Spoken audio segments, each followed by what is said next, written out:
تو وہ جب یہ حکم آ گیا تھا تو پھر سب نے ایک ایک کو طلاق دے دی تھی, چلو اپنا چھٹی, اور ایک کو رکھی تھی پھر, کیونکہ جب حرام تھی. ان اللہ کان غفور الرحیمہ, اور بے شک اللہ تبارک و تعالیٰ مغفرت کرنے والے, رحم کرنے والے ہیں. یعنی جو زمانہ جاہلیت میں جو لوگوں نے غلطیاں کی ہے اللہ اسے معاف فرما دیں گے. جب آدمی توبہ کر لے, اس سے ہٹ جائے اور اس کو ختم کر دے اس معاملے کو, تو پھر اللہ تعالیٰ اسے معاف فرما دیتے ہیں. والمحصنات من النساء, یہ 5ویں قسم ہے جو عورتیں حرام ہیں. ایک وہ عورت ہے جو کسی کے نکاح میں ہے, شوہر نے طلاق نہیں دی ہے, نہ وہ ابھی مرائے زندہ ہے, لیکن وہ آتا ہی نہیں ہے.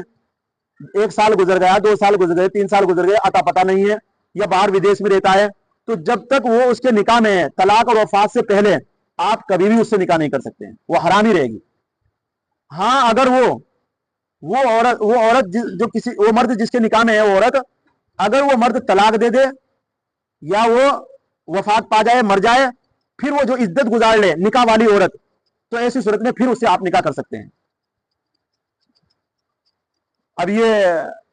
شریعت میں بہت سارے اختلاف ہے. امام مالک رحمۃ اللہ علیہ کے نزدیک تو یہ ہے کہ اگر کوئی شوہر کہیں چلا گیا ہو اور 4 سال ہو گئے اسے, اس کا کوئی پتہ نہیں ہے, زندہ ہے, مر گیا ہے, دنیا میں نہیں ہے, تو 4 سال کے بعد, مسائل میں لکھا 4 سال کے بعد پھر وہ فیصلہ کرا کر کے اپنا, اور پھر وہ کسی کے ساتھ نکاح کر سکتی ہے, 4 سال اگر گزر گئے ہیں. لیکن یہ اس صورت میں اگر اس کا کچھ پتا, اگر پتا ہے کہ ہاں زندہ ہے, فلاں جگہ رہتا ہے, اب چاہے وہ 100 سال بھی گزر جائے, اس عورت سے کوئی نکاح نہیں کر سکتا ہے. والمحصنات من النساء, اور وہ نکاح والی عورتیں, خاوند والی عورتیں جن کے خاوند ہو, زندہ ہو, الا ما ملکت ایمانکم, لیکن ہاں ایک چیز کی شریعت نے استثناء کیا ہے, خاوند والی عورتیں نکاح میں ہیں, لیکن کون سی, وہ نکاح حلال ہے ان کے ساتھ. کون سی عورتیں ہوں, وہ عورتیں وہ ہیں کہ دار الحرب میں مسلمانوں کا حملہ ہوا کافروں کے اوپر, اور کافروں کے اوپر حملہ ہونے کی وجہ سے مال غنیمت میں, یعنی لڑائی ہوئی, جنگ ہوئی, مال غنیمت میں جو ان کی عورتیں ہیں جو ان کے نکاح میں تھی, یہ قید کر کے وہ اپنے اسلامی ملک میں لے گئے. تو اسلامی ملک میں لے جانے کی وجہ سے